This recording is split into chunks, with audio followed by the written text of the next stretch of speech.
سورہ آل عمران آیت نمبر 146 سے 153۔ اعوذ باللہ من الشیطان الرجیم، بسم اللہ الرحمن الرحیم۔ وَكَأَيٍّ مِّن نَّبِيٍّ قَاتَلَ مَعَهُ رِبِّيُّونَ كَثِيرٌ وَمَا وَهَنُوا لِمَا أَصَابَهُمْ فِي سَبِيلِ اللَّهِ وَمَا ضَعُفُوا وَمَا اسْتَكَانُوا وَاللَّهُ يُحِبُّ الصَّابِرِينَ۔ اللہ کے نام سے شروع جو ہے مہربان رحمت اللہ۔ ترجمہ کنز العرفان۔ تو کتنے ہی انبیاء نے جہاد کیا، ان کے ساتھ بہت سے اللہ والے تھے، انہوں نے اللہ کی راہ میں پہنچنے والی تکلیفوں کی وجہ سے نہ تو ہمت ہاری اور نہ کمزوری دکھائی اور نہ دوسروں سے دبے، اور اللہ صبر کرنے والوں سے محبت فرماتا ہے۔ وَكَأَيٍّ مِّن نَّبِيٍّ قَاتَلَ، کتنے ہی انبیاء نے جہاد کیا۔ مسلمانوں کا حوصلہ بڑھایا جا رہا ہے، انہیں بتایا جا رہا ہے کہ تم سے پہلے بہت سے انبیاء کرام نے جہاد کیا، ان کے ساتھ ان کے صحابہ بھی ہوا کرتے تھے، انہوں نے جہاد کی تکالیف کے باوجود ہمت نہ ہاری اور کمزوری نہ دکھائی اور کافروں کے سامنے پسپائی کا مظاہرہ نہ کیا، بلکہ راہ خدا میں ڈٹے رہے اور مردانہ وار تمام تکالیف و مصائب کو برداشت کرتے رہے، صبر و استقامت کے بہتر بنے رہے۔ تو اے مسلمانوں، تم تو وہ ہو کہ تمہارے نبی ان تمام نبیوں کے سردار ہیں اور تم ان تمام امتوں سے افضل ہو، تو چاہیے کہ تمہاری بہادری اور استقامت سے ان سے زیادہ ہو، تمہاری ہمت اور حوصلہ ان سے بڑھ کر ہو، تم میں صبر کا مادہ ان سے زیادہ ہو، لہذا تم بھی اپنے اندر وہی اوصاف پیدا کرو۔ اس آیت کے شروع میں بیان ہوا کہ بہت سے انبیاء علیہ السلام نے جہاد کیا اور ان کے ساتھ ربانی لوگ تھے، اللہ والے تھے۔ دونوں چیزوں کے بارے میں تفصیل یہ ہے کہ جہاد حضرت ابراہیم علیہ السلام سے شروع ہوا، سب سے پہلے آپ علیہ السلام نے جہاد کیا۔ آپ علیہ السلام سے پہلے کسی نبی نے جہاد نہ کیا تھا، البتہ آپ کے بعد بہت سے پیغمبروں کی شریعت میں جہاد تھا، جیسے حضرت موسیٰ، حضرت داؤد، حضرت یوشع علیہ السلام وغیرہ۔ اور ربانی لوگوں سے مراد علماء، مشائخ اور متقی لوگ ہیں جو اللہ کو راضی کرنے کی کوشش میں لگے رہتے ہیں۔ وَكَأَيٍّ مِّن نَّبِيٍّ، اس آیت سے حاصل ہونے والا درس، افضل کو افضل نیکیاں کرنی چاہیے، وہ تمام ماتحتوں سے عمل میں بڑھ کر ہونا چاہیے، لہذا سیدوں، عالموں اور پیروں کو دوسروں سے زیادہ نیک ہونا چاہیے۔ دوسروں کے اعمال دکھا کر، سنا کر کسی کو جوش دلانا یہ سنت الہیہ ہے، بلکہ تاریخی حالات کا جاننا اس نیت سے بہت بہتر ہے۔ اسی لیے مختلف محفلوں، عرسوں، بزرگان دین کے ایام میں ان کی عبادت، ان کی ریاضت، ان کو زہد و تقویٰ کے واقعات بیان کیے جاتے ہیں تاکہ عمل کا جذبہ پیدا ہو۔ وَمَا كَانَ قَوْلَهُمْ إِلَّا أَن قَالُوا رَبَّنَا اغْفِرْ لَنَا ذُنُوبَنَا وَإِسْرَافَنَا فِي أَمْرِنَا وَثَبِّتْ أَقْدَامَنَا وَانصُرْنَا عَلَى الْقَوْمِ الْكَافِرِينَ۔ اور وہ اپنی اس دعا کے سوا کچھ بھی نہ کہتے تھے کہ اے ہمارے رب، ہمارے گناہوں کو اور ہمارے معاملے میں جو ہم سے زیادتیاں ہونی انہیں بخش دے اور ہمیں ثابت قدمی عطا فرما اور کافر قوم کے مقابلے میں ہماری مدد فرما۔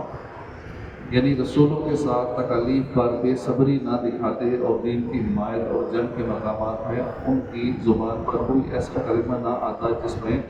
گھبراہٹ، پریشانی اور تزلزل ڈگمگانے کا شائبہ بھی ہوتا، بلکہ وہ ثابت قدم رہتے اور مغفرت، ثابت قدمی اور فتح و نصرت کی دعا کرتے تھے۔ انبیاء کرام علیہ السلام کے صحابہ کی جو دعا بیان کی گئی ہے، اس میں انہوں نے اپنے آپ کو گنہگار کہا۔ یہ عاجزی، انکساری اور بارگاہ الہی کے ادب میں سے ہے، لیکن لطف کی بات یہ ہے کہ وہ خود کو گنہگار کہہ رہے ہیں اور ان کا پروردگار انہیں ربانی کہہ رہے ہیں۔ اللہ فرما رہا ہے یہ اللہ والے ہیں، وہ خود کو کہہ رہے ہیں ہم گنہگار ہیں۔ اور حقیقت میں لطف کی بات ہی یہی ہے کہ بندہ کہے میں گنہگار ہوں، اللہ فرمائے نہیں یہ نیک ہے، اصل یہ ہے۔ ہم خود کو نیک ثابت کرنے کی کوشش کرتے رہیں رب کی نظر میں بارگاہ میں گناہگار ہوتے ہیں. اللہ کو ہمارے سارے معاملات کا پتہ ہے کہ بندہ کیا کرتا ہے کیا کرتا ہے. لیکن یہ اللہ والے کیسے ہیں کہ خود کو گناہگار کہتے ہیں اور ان کا رب ان کو ابرار فرمائے کہ یہ نیکوکار ہے یہ ابرار ہے. کسی بزرگ کا فرمان ہے کہ ساری دنیا مجھے مردود کہے اور رب کریم کی بارگاہ میں مقبول قرار پاؤں، یہ اس سے بہتر ہے کہ ساری دنیا مجھے مقبول کہے اور رب کی بارگاہ میں مردود قرار پاؤں. آج سے یہ بھی معلوم ہوگا کہ اللہ کی بارگاہ میں اپنی حاجت پیش کرنے سے پہلے توبہ استغفار کرنا یہ دعا کے آداب میں سے ہے. فَآتَاهُمُ اللَّهُ ثَوَابَ الدُّنْيَا وَحُسْنَ ثَوَابِ الْآخِرَةِ وَاللَّهُ يُحِبُّ الْمُحْسِنِينَ. تو اللہ نے انہیں دنیا کا انعام بھی عطا فرمایا اور آخرت کا اچھا ثواب بھی، اور اللہ نیکی کرنے والوں سے محبت فرمایا. انبیاء کرام کی میت میں دین خدا کے لیے جد و جہد کرنے والوں کے بارے میں فرمایا کہ ان کی حسن نیت اور حسن عمل کی وجہ سے اللہ تعالیٰ نے انہیں دونوں جہان کی کامیابیاں عطا فرمائی. دنیا میں انہیں فتح و نصرت سے نوازا اور دشمنوں پر غلبہ عطا فرمایا، جبکہ آخرت میں ان کے لیے مغفرت، جنت اور رضا الہی کا انعام رکھا. اس سے معلوم ہوا کہ آخرت کا ثواب دنیا کے انعام سے کہیں زیادہ ہے، کیونکہ آخرت کے ثواب پر لفظ حسنہ زیادہ فرمایا. اور یہ بھی معلوم ہو کہ دین کی خدمت کرنے والے کو دنیا بھی ملتی ہے. دین کی خدمت کرنے والے کی دنیا بھی اچھی ہوتی ہے، آخرت بھی اچھی ہو جاتی ہے. یا ایھا الذین آمنوا ان تطیعوا الذین کفروا یردوکم علی اعقابکم فتنقلبوا خاسرین. اے ایمان والو، اگر تم کافروں کے کہنے پر چلے تو وہ تمہیں الٹے پاؤں پھیر دیں گے، پھر تم نقصان اٹھا کر پلٹو گے. یہاں مسلمانوں کو بہت واضح الفاظ میں سمجھایا گیا ہے. اگر تم کافروں کے کہنے پر چلو گے یا ان کے پیچھے چلو گے، وہ یہودی ہوں یا عیسائی ہوں یا منافق ہوں یا مشرک ہوں، جس کے کہنے پر بھی چلو گے وہ تمہیں کفر، بے دینی، بدعملی اور اللہ کی نافرمانی کی طرف ہی لے کر جائیں گے. اور اس کا نتیجہ یہ نکلے گا کہ تم آخرت کے ساتھ ساتھ اپنی دنیا بھی تباہ کر بیٹھو گے. کتنے واضح اور کھلے الفاظ میں فرما دیا کہ کافروں سے آیات لے کر چلو گے تو وہ تمہاری دنیا اور آخرت تباہ کر دیں گے. اور آج تک ساری دنیا میں مشاہدہ میں یہی حیرت ہے کہ ہم پھر بھی اپنا نظام چلانے میں، اپنے کردار میں، اپنے کلچر میں، اپنے گھریلو معاملات میں، اپنے کاروبار میں، ہر جگہ کافروں کے کہنے پر اور ان کے طریقے پر ہی چل رہے ہیں، جس سے ہمارا رب کریم ہمیں بار بار منع فرما رہا ہے. بَلِ اللَّهُ مَوْلَاكُمْ وَهُوَ خَيْرُ النَّاصِرِينَ. بلکہ اللہ ہی تمہارا مددگار ہے اور وہی سب سے بہترین مددگار ہے. کافروں کی بات ماننے سے روکنے کے بعد فرمایا کہ یاد رکھو کہ یہ کافر تمہارے مددگار نہیں ہیں، بلکہ اللہ تمہارا مددگار ہے اور وہی سب سے بہترین مددگار ہے. لہذا تم اس کی اطاعت کرو، کیونکہ ہر ایک اپنے مولا کی اطاعت کرتا ہے. تو جب اللہ تمہارا مولا ہے تم اس کی اطاعت کرو. سَنُلْقِي فِي قُلُوبِ الَّذِينَ كَفَرُوا الرُّعْبَ بِمَا أَشْرَكُوا بِاللَّهِ مَا لَمْ يُنَزِّلْ بِهِ سُلْطَانًا وَمَأْوَاهُمُ النَّارُ وَبِئْسَ مَثْوَى الظَّالِمِينَ. قریب ہم کافروں کے دلوں میں رعب ڈال دیں گے، کیونکہ انہوں نے اللہ کے ساتھ ایسی چیز کو شریک ٹھہرایا جس کی اللہ نے کوئی دلیل نہیں اتاری، اور ان کا ٹھکانہ آگ ہے اور وہ ظالموں کا اتنا برا ٹھکانہ ہے. اس آیت میں غیب کی خبر ہے. جب ابو سفیان وغیرہ جنگ احد کے بعد واپس ہوئے تو راستے میں خیال کیا کہ کیوں لوٹ آئے، سب مسلمانوں کو ختم کیوں نہ کر دیا. حالانکہ یہ اچھا موقع تھا. جب واپس ہونے پر آمادہ ہوئے تو قدرتی طور پر ان کے دلوں میں مسلمانوں کا ایسا رعب طاری ہوا کہ وہ مکے چلے گئے، اور یہ خبر پوری ہے. وَلَقَدْ صَدَقَكُمُ اللَّهُ وَعْدَهُ إِذْ تَحُسُّونَهُم بِإِذْنِهِ حَتَّى إِذَا فَشِلْتُمْ وَتَنَازَعْتُمْ فِي الْأَمْرِ وَعَصَيْتُمْ مِن بَعْدِ مَا أَرَاكُم مَّا تُحِبُّونَ مِنكُم مَّن يُرِيدُ الدُّنْيَا وَمِنكُم مَّن يُرِيدُ الْآخِرَةَ ثُمَّ صَرَفَكُمْ عنهم ليبتليكم ولقد عفا عنكم فَأَغْلِقْ عَلَى الْمُؤْمِنِينَ، اور بے شک اللہ نے تمہیں اپنا وعدہ سچا کر دکھایا جب تم اس کے حکم سے کافروں کو قتل کر رہے تھے، یہاں تک کہ جب تم نے بزدلی دکھائی اور حکم میں آپس میں اختلاف کیا اور تم نے اس کے بعد نافرمانی کی، جب اللہ تمہیں وہ کامیابی دکھا چکا تھا جو تمہیں پسند تھی، تم میں کوئی دنیا کا طلبگار ہے اور تم میں کوئی آخرت کا طلبگار ہے، پھر اس نے تمہارا منہ ان سے پھیر دیا تاکہ تمہیں آزمائے، اور بے شک اس نے تمہیں معاف فرما دیا، اور اللہ مسلمانوں پر بڑا فضل فرمانے والا ہے۔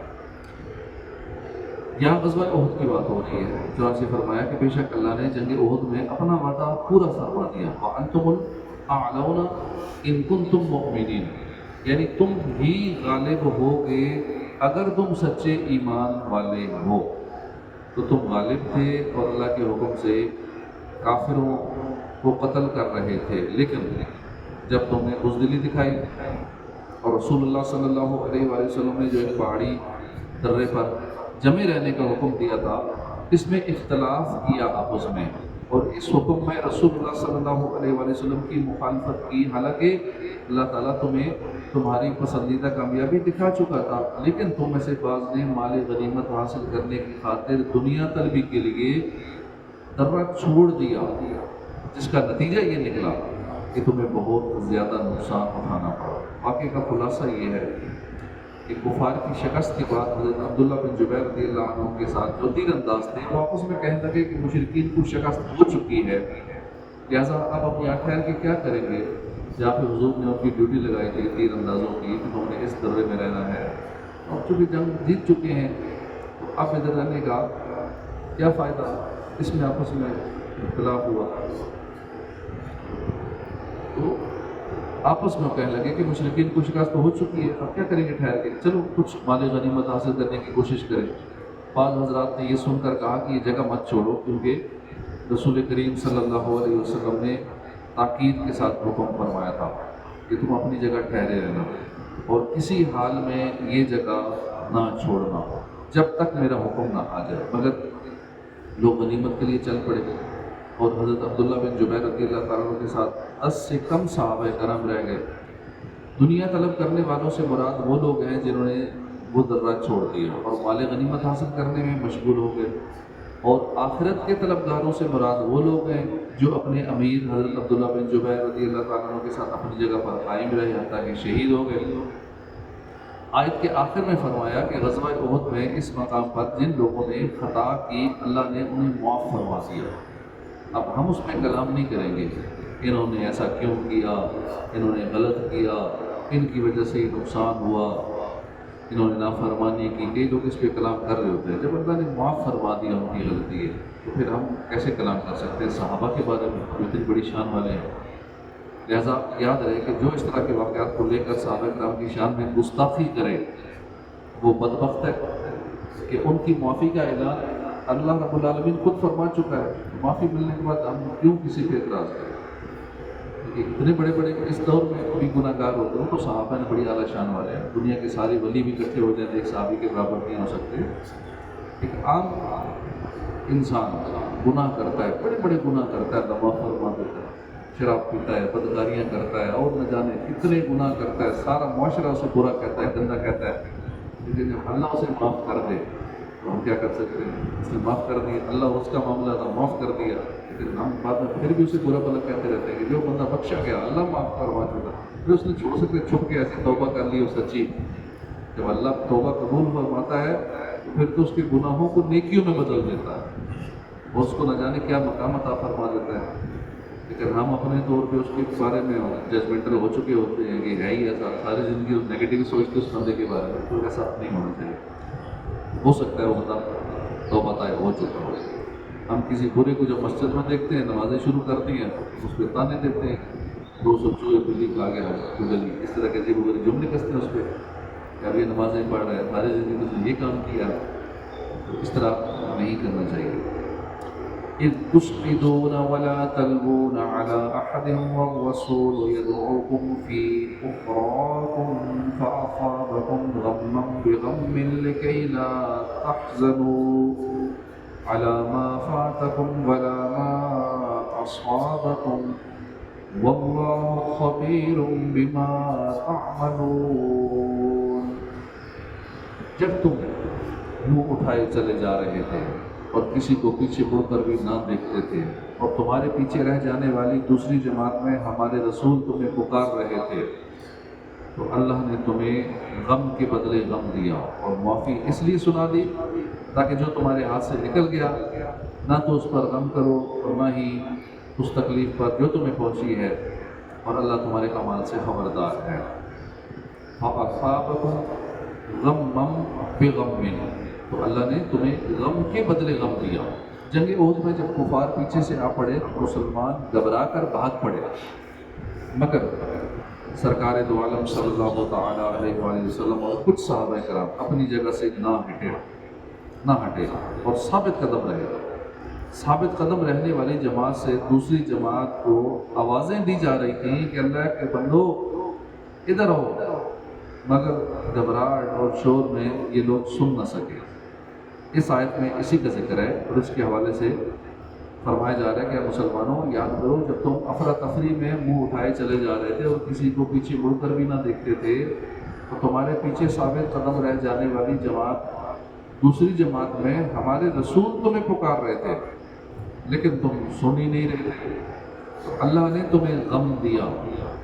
اس لیے کہ تم نے اس کے حبیب صلی اللہ تعالیٰ علیہ وآلہ وسلم کی بات نہ مان کر انہیں غم پہنچایا تھا، لیکن اس کے ساتھ ساتھ تمہیں معافی کی بشارت بھی سنا دی تاکہ راہ خدا میں اخلاص کے ساتھ کوشش کرنے کے باوجود جو مال غنیمت تمہارے ہاتھ سے نکل گیا تم اس پر غم نہ کرو، چونکہ تمہارے بہت سے ساتھی اس جنگ میں شہید ہوئے، تمہیں بھی بہت سے زخم آئے. اللہ تعالیٰ کے معافی کا اعلان کر دینے کی وجہ سے تمہارے دلوں پر مرہم ہو جائے. اس آیت مبارکہ سے معلوم ہوا اللہ تعالیٰ کو حضور صلی اللہ تعالیٰ علیہ وآلہ وسلم کی رضا اور خوشی کس قدر عزیز ہے کہ صحابہ کرام کی وجہ سے حضور اقدس صلی اللہ علیہ وآلہ وسلم کو صدمہ ہوا تو اللہ تعالیٰ نے انہیں بھی صدمے میں مبتلا کیا، اور پھر صحابہ کرام کی جانثاری اور اخلاص کی بھی کتنی قدر فرمائی کہ چونکہ ان کی جو خطا بری نیت سے نہیں تھی بلکہ اجتہادی طور پر وہ وہاں خطا کی، اور اللہ تعالیٰ نے ان کی دل جوئی کے لیے ان کی معافی کا اعلان بھی فرما دیا. صدق اللہ العظیم. صلو علی النبی صلی اللہ علیہ وسلم.